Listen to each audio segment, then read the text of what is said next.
Welcome to our Canon C80 Ultimate Review. We are going on a C80 deep dive covering the following topics. Unboxing. We show you what comes with the Canon C80. Accessories. We show you some important accessories for the C80 that you might want to purchase. Overview. We look over the camera's body and discuss buttons, dials, and features. Setup. We show you how to get the camera up and running. Menu and settings. We go through the camera's menu and suggest settings. Test footage. We show you test footage from real speed to slow motion and autofocus to low light performance, and a lot more. Log, LUTS, and RAW. We discuss shooting in log and RAW with the C80 and using and applying LUTS in post-production. Using the app. We will show you how to use the Canon multi-camera control smartphone app to run the C80 remotely. Review. We let you know if we think this camera is worth purchasing. Let's get started. Unboxing. The Canon C80 comes with quite a few items, including the camera body with body cap, of course, a battery charger, a power adapter that can be used to power the battery charger or to power the camera, one Canon BP A30N battery pack. This battery will run the camera for 125 to 170 minutes, depending on use, 2 screws that go with the microphone holder, a camera handle, a shoulder strap, and papers. Accessories. In addition to the camera, we also purchased a Canon RF 24 to 105mm f2.8L IS USM C lens. In full frame, a 24 to 105mm zoom lens is very handy. In fact, unless I need ultra wide or ultra telephoto lenses, the 24 to 105 can pretty much handle whatever I throw at it. It's also very fast for a zoom lens at f2.8, and it has very handy optical image stabilization. 2 Angelbird 128GB AV Pro MK2 UHS C2 SDXC memory cards. You need fast cards to record RAW, and these 2 V90 cards perform well. 1 Canon BP A30N battery pack.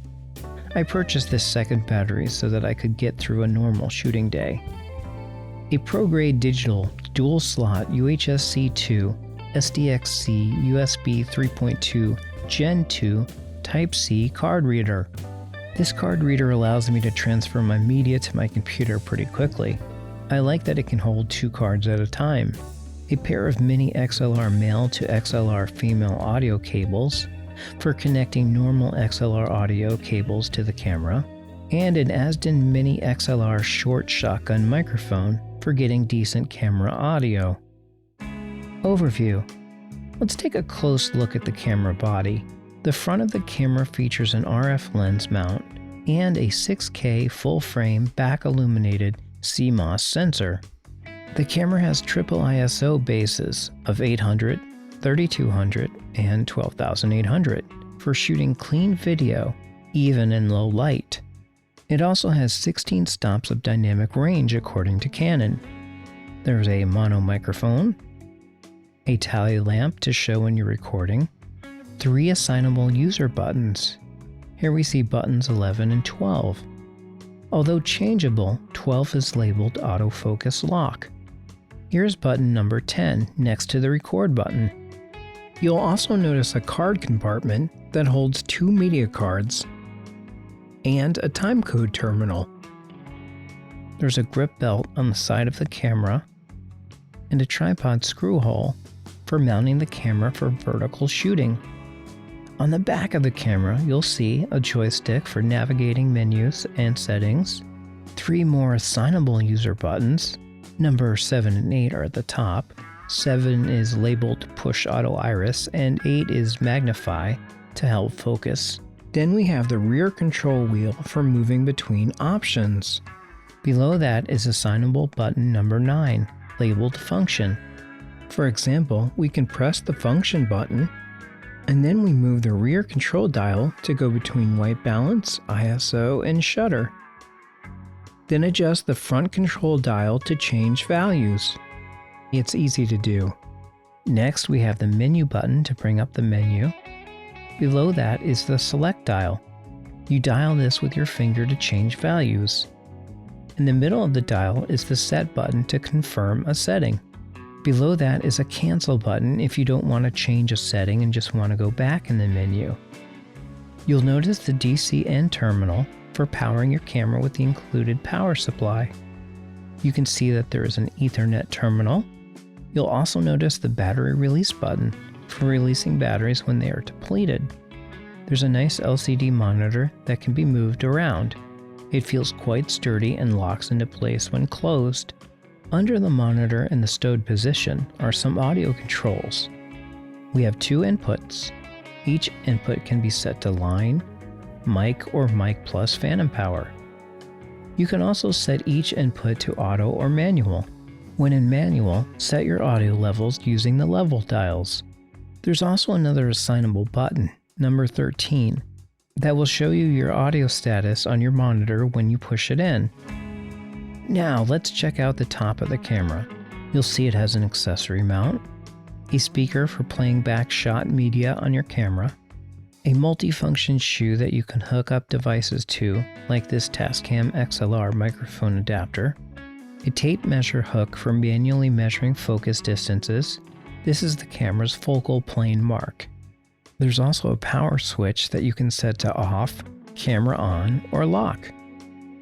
There's a front control dial for changing values, like white balance, ISO, shutter angle, or changing menu items. There's a media button that you can press if you want to play back recorded clips.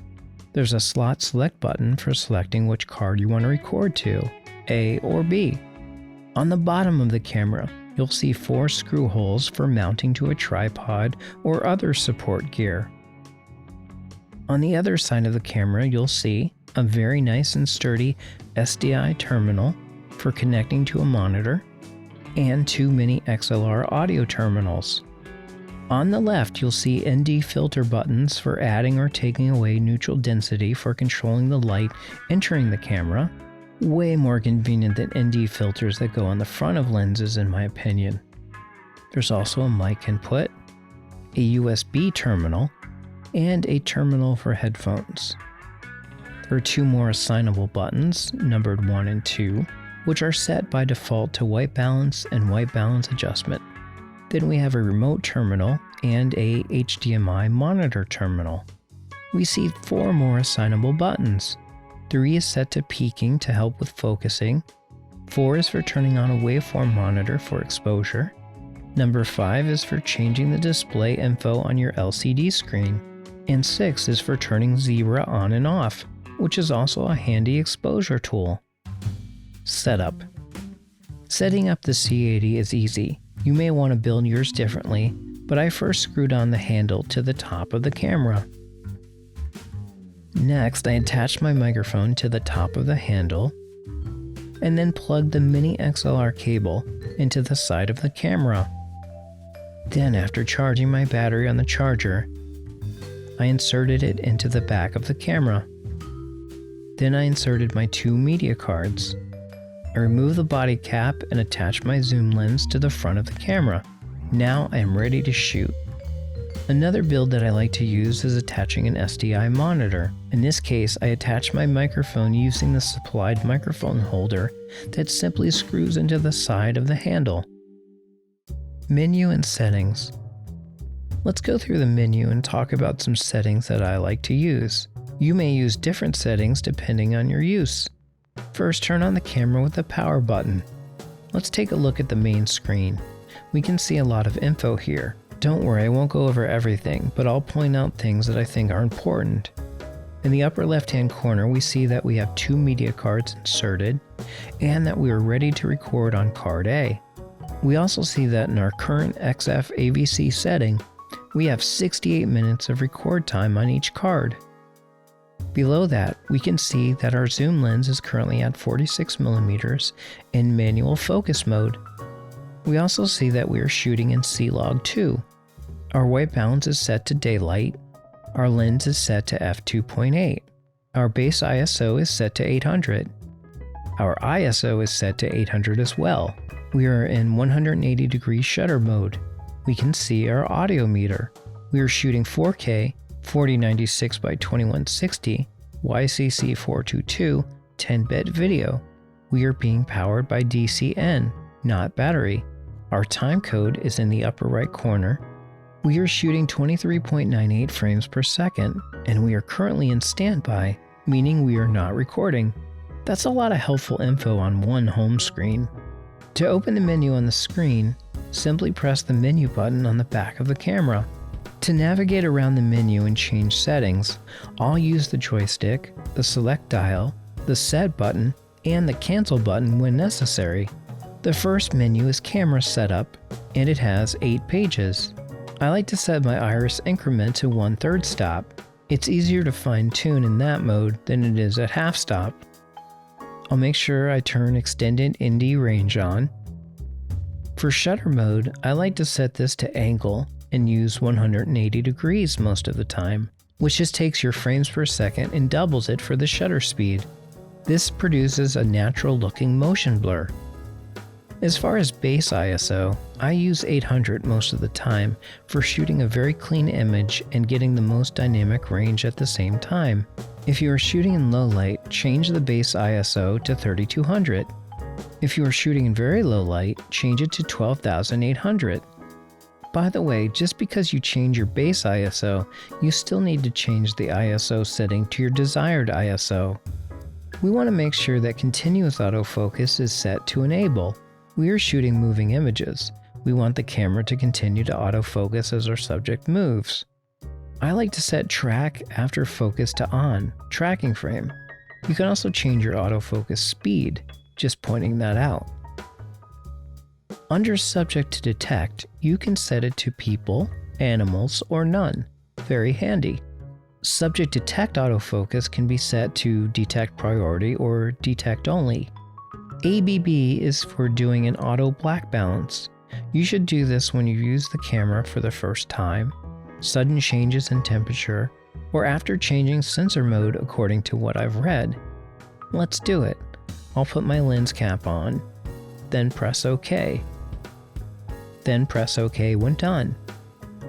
You'll see settings for lens corrections. I don't usually use them, but that's up to you. This camera has digital image stabilization. It does help when shooting handheld, but I leave it off most of the time. I prefer to use lens stabilization. Now we are in the custom picture menu. For the most dynamic range, I like to set this to Canon Log 2.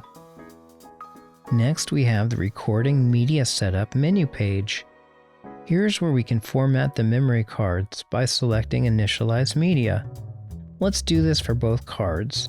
This erases the cards and gets them ready to shoot on.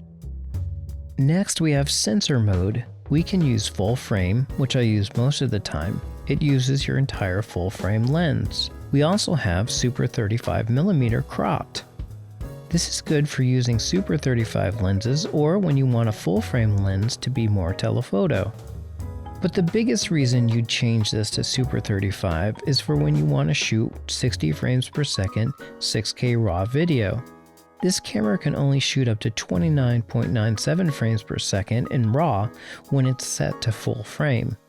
That being said, in main record format, we can shoot 4K 60 frames per second full frame in non-RAW. These 10-bit settings are great for shooting in 4K log, and in my experience, are easier to edit with than RAW, because RAW uses more processing. I'll pick XF AVC YCC 422 10-bit. Under main resolution, you'll see we have a lot of options, from 4K to HD, and from intra-frame to long GOP. For the highest quality, I often use intra-frame 4K. For frame rate, I like 23.98 for a film look. For bitrate, you can pick 480, 360, or 240. I like 480 for the highest quality, but for high frame rate slow motion, you will have to go lower. I'll pick 240 for example. Under recording mode, I mainly use normal recording mode for shooting real-time video or slow and fast motion for shooting slow motion video. I'll leave it on slow and fast motion. Under slow and fast frame rate, I'll pick 60 frames per second for slow motion. If I go back and change the bitrate to 480, the slowest slow motion that I can record is only 30 frames per second. I can switch back to normal recording for shooting 23.98 frames per second for real speed video. Next, we have second card record function. If you just want to record on one card at a time, leave this set to off. But there are other available options where you can record proxies to the second card, or for safety, some people like to use double slot recording where everything you shoot goes to both cards at the same time. Pretty handy. Next, we are in the Audio Setup menu page. Let me go into Audio Input Selection. Here you can see how your audio inputs are set up. I have input 1 and 2 using the two input terminals on the side of the camera. I'm going to change channels 3 and 4 to record the camera mic, so that if I ever disconnect my microphone, I still have the camera recording some audio using its built-in mic. Then there are a ton of audio controls that I usually just leave at default. Here's the multifunction shoe menu item where you can let the camera know what you've attached to it. Next, we have the headphone volume. Below that are the monitor channels, so you can tell the camera which inputs you want to listen to. Now we are in monitoring setup. LCD luminance is the setting you want to change if you are shooting outside on a bright day, not LCD brightness. Trust me, this monitor is plenty bright for outdoor use. Next, we have some settings for using anamorphic lenses. This next item is important. Since we are shooting a Canon Log 2, which looks nearly colorless and washed out when monitoring, we need to turn on a display LUT so that it looks normal. Don't worry, the LUT is not burned into the footage. Then under Select View Assist LCD, I'll make sure it's set to CMT 709. Now we are in assistance functions. A lot of them can be turned on and off using the assignable buttons all over the camera body. To help with focus, I'll turn on peaking. Peaking basically adds color lines, like red, over the part of the shot that's in focus to help you make sure that you are focused on the right thing. But don't worry, the lines aren't recorded into your image. I will sometimes use magnification as well to zoom into an image to check focus. But again, the zoom isn't actually burned into your footage. Black and white during magnification is something I like to turn on, so that I remember that my framing is not really zoomed in when I am magnifying an image, and then I should turn it off after I grab my focus. False color is something that I love to use for properly exposing my footage. Let's take a quick detour to show you how it's used. Basically, false color puts color all over your image representing brightness values. But again, these colors are not actually recorded. They are just there to help you nail exposure using ISO, aperture, and neutral density filters. You can also adjust shutter speed, but I usually leave that setting at 180 degrees and don't change it. You can also adjust your lighting if you are using lights when trying to get your exposure correct. There are several false colors, but you mainly need to know about 3. First is red. If parts of your image has red in it, these areas are overexposed and clipped, and you will never get that info back into your shot. Try not to clip highlights if possible. Then there's purple. Purple in your shot indicates black clipping. These are clipped underexposed areas of your shot that you will never get back. So adjust your camera if these shadow details are important to you. When exposing for skin tone, I try to adjust my ISO or ND filters or aperture so that the person's face has a small amount of pink on it. Don't forget, if you are lighting a scene, you can also adjust your lighting to get proper levels. As far as false color goes, it's pretty much that simple. Just note that sometimes a camera can't capture all the dynamic range in a shot, like if you're shooting something with a ton of contrast. Just know in these situations that you will have to decide if you are okay losing shadow or highlight information. Luckily, the C80 has plenty of dynamic range. Zebra is another tool used for properly exposing an image. You can set the zebra pattern to a certain IRE level, like 100. These zebra parts of your shot are clipped. Lower your exposure settings to avoid clipping if you can. You want the zebra pattern set at 100 to disappear. Another exposure tool is a waveform monitor. I'm going to change its size to ×2. If I press the waveform button on the camera, it pops up on the screen and it shows you the IRE levels from 0 to 100, 0 being the darkest part of the image and 100 being the brightest. There are a ton of markers that you can add to your screen to help you frame your shots. I often leave them off, but here's a grid that shows you the rule of thirds. This grid isn't burned into your image, it's just there to help you frame. You usually want your subject to be where the lines intersect on the third of the screen, not in the dead center, but remember, rules can be broken. Next we have the Network Settings menu tab. I don't use this, so I'll skip it. This brings us to assignable buttons. This is the tab where you can change what all of the assignable buttons do. If you recall, these buttons are all over the camera. I honestly leave them all as is, but you may want to modify them. The next menu tab we have is System Setup. You'll see settings in here like time zone and date and time, things I set up when I first turned on the camera. By the way, if you're not getting a signal to your HDMI or SDI monitor, make sure you check out the output signal settings so that it's set to what your monitor can handle. Then we have timecode settings. These settings are helpful when you are using multiple cameras and a sound recorder, and you want them all to be getting the same timecode, handy for syncing and edit later. Next we have focus ring settings that work with your connected RF lens. For fan mode, I leave it always on low speed. It keeps the camera happy and it's not that loud and does not interfere with audio recording. That's it as far as the menus go. I feel like I went over enough to get you started. Test footage, video and audio. First up, a simple audio test recorded with a microphone hooked up to the camera with phantom power on. This is an audio test of the Canon C80. On headphones, the audio sounds very clean and clear. I do not hear much background noise. I definitely do not hear the fan on the camera. This concludes the audio test. Real speed video test. The falling outdoor footage was shot in Canon Log 2 and XF AVC YCC 422 10-bit with a bit rate of 480. The resolution was 4096 by 2160 intra-frame at 23.98 frames per second. ISO and base ISO were set to 800. In my opinion, the footage looks great, and the dynamic range of the camera did a great job of keeping a lot of detail in the shadows and highlights. I also think that the image is quite clean. Slow motion video test. This footage was shot in Canon Log 2 and XF AVC YCC 422 10-bit with a bit rate of 240. The resolution was 4096 by 2160 intra-frame. This is 60 frames per second slow motion. ISO and base ISO were set to 800.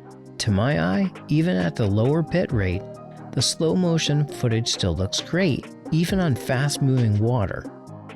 Real speed raw video test.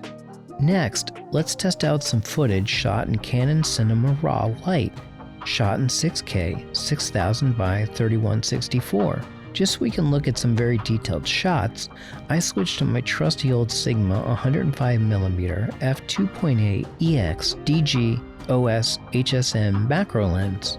To me, this footage looks really nice. I only added a LUT to it in Premiere Pro. I did not do any noise reduction. Slow motion raw video test. In order to shoot 60 frames per second slow motion in RAW LT, or Lite, you have to change the camera from full frame to Super 35mm cropped. I wish this camera could shoot 60 frames per second in full frame, but as of now, it cannot. That being said, it still looks very good to me. Base ISO low light test. I switched back to the Canon RF 24-105mm lens. I also switched back to shooting Canon Log 2 in XF AVC YCC 422 10-bit with a bit rate of 480. Here's the camera recording with ISO and base ISO set at 800. It's a clean image, but very dark, no surprises there. Now we are shooting with an ISO and base ISO set to 3200. It looks good to me, but still a bit dark. Finally, we are shooting at an ISO and base ISO set at 12,800. It's definitely a little noisier, but not bad in my opinion, considering the lighting is coming from a candle that is sitting in a heavily tinted red glass. Controlled light test footage. We are shooting Canon Log 2 and XF AVC YCC422 10-bit with a bit rate of 480. I did a simple lighting setup, thanks to my wife for sitting in after a long day of work. I think the shot looks decent. It also shows the versatility of the 24 to 105mm zoom lens. The wider shot is at 50mm if I recall, and the tighter shot is at 85mm. With this lens, I could zoom out even wider or go in even tighter. Very handy. Human autofocus test. Next is a test of the autofocus system. It was well below zero outside on this day, so I did it pretty quickly. First, here's me walking toward the camera with autofocus on, with the zoom lens set to 24mm. Keep in mind, there are a lot of autofocus settings, including how quickly it responds, so results vary depending on settings, but I thought that the autofocus in this camera did a really good job. Now for another test. The lens is zoomed in at 105mm. That's way tougher for a camera to focus. Still, the camera did a good job in my opinion. Animal autofocus test. I also tested the autofocus on my cats with the camera set to animal. Again, the Canon C80 did a great job as far as I could tell. Hollywood Blackmagic filter test. I have a lens filter made by Schneider. It's the 82mm Hollywood Blackmagic quarter filter. In case you are curious about the look of this filter on the Canon C80, I thought I'd shoot some test footage with it. I don't think it's necessary, but some of you might like it. Where to get LUTs, how to use them, and using RAW. I highly recommend shooting in Canon Log 2 for best results. But where do you get the LUTs when you are ready to edit your footage? And how do you apply them? Let me show you. On your web browser, go to www.usa.canon.com/p/EOS-C80. Then click on Software and Drivers. Enter your operating system and version. Then scroll down and click Load More. At the bottom of the list, you'll see Canon Lookup Table. Download it and then put the LUT files in a safe place on your computer that you will remember.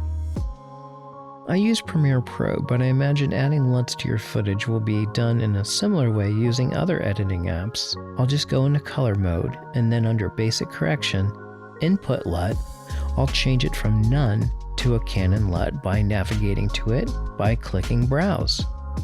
Canon gives you a ton of LUTs. I like to use this one.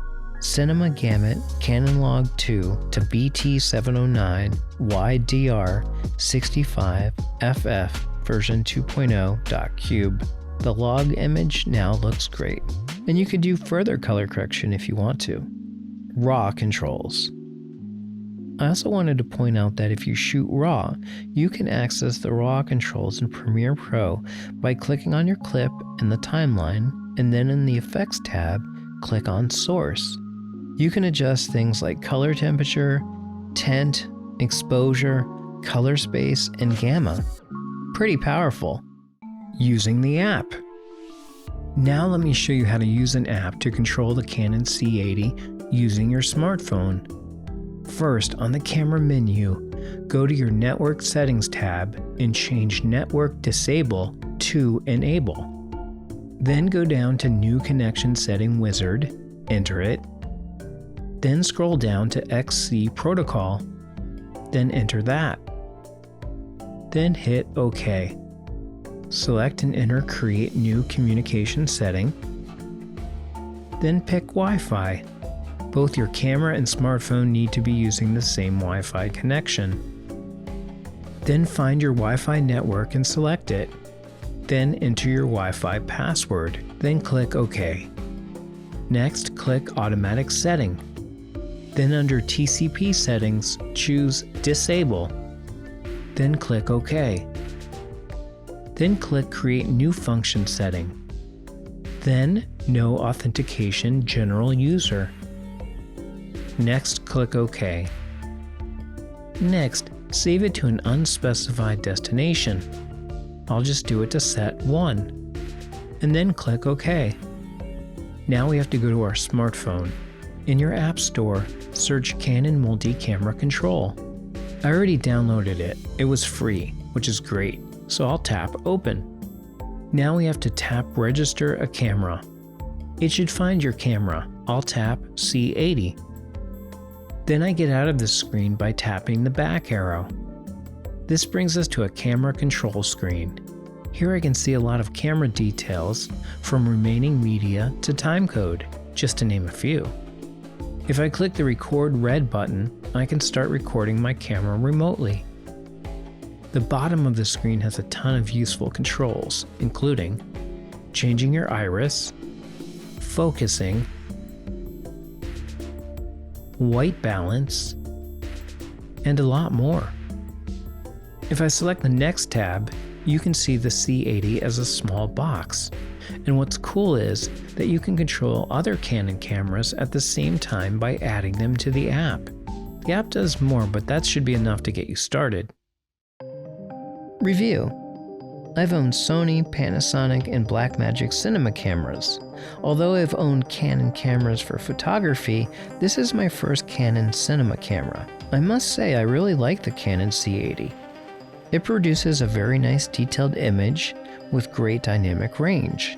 It is also easy to use, especially with all of the assignable buttons and tools like the waveform, peaking, and false color.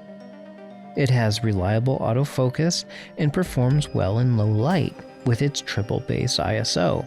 In addition, the Canon RF 24-105 f2.8 lens, when paired with this camera, is a beast. For all of these reasons, I highly recommend it. Well, I hope that you enjoyed this video.